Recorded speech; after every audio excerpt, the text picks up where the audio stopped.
2ல தமிழ் கும்மி. தமிழ் கும்மி பாருங்க, கும்மினா எப்படி அடிப்பாங்க? பெண்கள் எல்லாம் ஒன்றாக கூட்டமாக சேர்ந்து கைகளை தட்டி ஓசையோடு அடிப்பாங்க இல்லைங்களா? ஸோ தமிழ் கும்மியில நம்ம இப்போ நுழையும் பார்க்கலாம். கூட்டமாக கும்மி அடித்து பாடி ஆடுவது ஒரு மகிழ்ச்சியான அனுபவம் இல்லையா? கும்மியில் தமிழை போற்றி பாடி ஆடுவது பெரும் மகிழ்ச்சி தருவதாகும். சரி, வாருங்கள் தமிழின் பெருமையை வாயார பேசலாம், காதார கேட்கலாம், இசையோடு பாடலாம், கும்மி கொட்டி ஆடலாம். சரி, கும்மி கும்மினா என்ன, அதனுடைய பொருள் என்ன அப்படிங்கிறது நம்ம பார்க்கலாம். கும்மி அப்படின்றது பலர் கூடி ஆடும் ஒரு வகையான கூத்து அப்படின்னு சொல்லுவாங்க, அல்லது நடனம் அப்படின்னு சொல்லுவாங்க. தொன்று தொட்டு வரும் ஒரு நாட்டாருடைய கலை, தொன்று தொட்டு வரக்கூடிய ஒரு நாட்டாரினுடைய கலை. பலர் வட்டமாக ஆடிக்கொண்டோ அல்லது இருபுறமாக சரிசமமாக நின்று ஆடிக்கொண்டோ வரும்போது இசைக்கு தக்கவாறு, அந்த இசைக்கு ஏற்ப தன்னுடைய கைகளை தட்டி கால்களையும் இடுப்பையும் தலையையும் அழகுற அசைத்து குனிந்தும் நிமிர்ந்தும் கூட்டமாக ஆடும் ஒரு வகை கூத்துக்கலை. இது தமிழ்நாட்டிலும் சரி கேரளத்திலும் சரி கும்மி வழக்கில் உள்ளது அப்படின்னே நம்ம சொல்லலாம். இப்போ கும்மினா என்னது தெரிஞ்சிருச்சா? சரி, வாங்க நம்ம தமிழ் கும்மி பாடலை பார்க்கலாம். கொட்டுங்கடி கும்மி கொட்டுங்கடி, இளம் கோதையரே கும்மி கொட்டுங்கடி, நிலம் 8 திசையிலும் செந்தமிழின் புகழ் எட்டிடவே கும்மி கொட்டுங்கடி. கொட்டுங்கடி கும்மி கொட்டுங்கடி, இளம் கோதையரை கும்மி கொட்டுங்கடி, 8 திசையிலும் செந்தமிழின் புகழ் எட்டிடவே கும்மி கொட்டுங்கடி.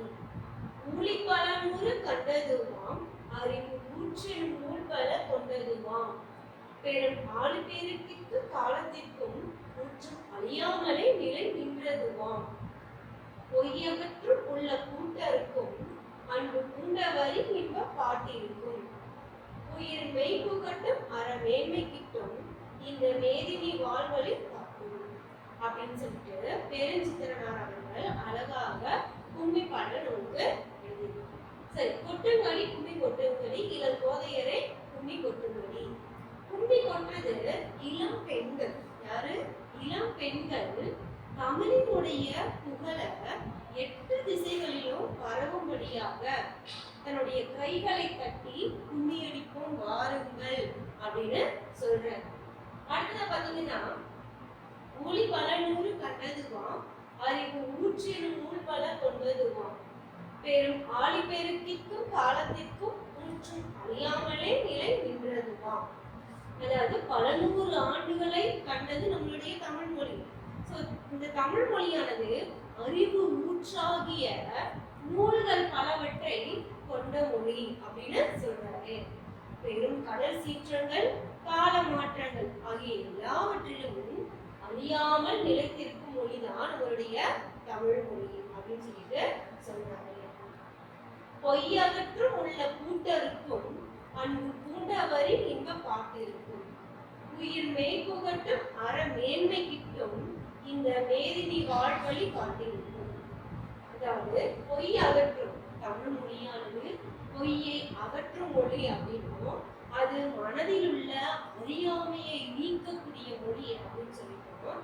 அடுத்தது அது மட்டும் இல்லாம அன்புடைய இன்பம் காட்டக்கூடிய பலரினுடைய இன்பத்தை தரக்கூடிய பாடல்கள் நிறைந்த மொழி அப்படின்னு சொல்றாங்க. அது மட்டுமா, உயிர் போன்ற உண்மையை ஊட்டக்கூடிய மொழிதான் நம்முடைய தமிழ் மொழி.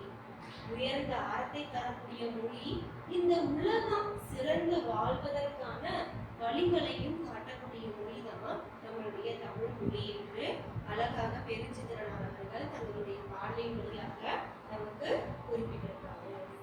சரிங்களா? அடுத்ததான் நம்ம சொல்லும் பொருளும் பார்க்கணும். பாடல் இருக்கக்கூடிய சொல்லும் பொருள். ஆழிப்பெருக்கு, அதாவது கடல் கோள். ஆழிப்பெருக்கு என்பது கடல் கோள். ஊழி என்பது நீண்டதொரு காலப்பகுதி, நீண்டதொரு காலப்பகுதி.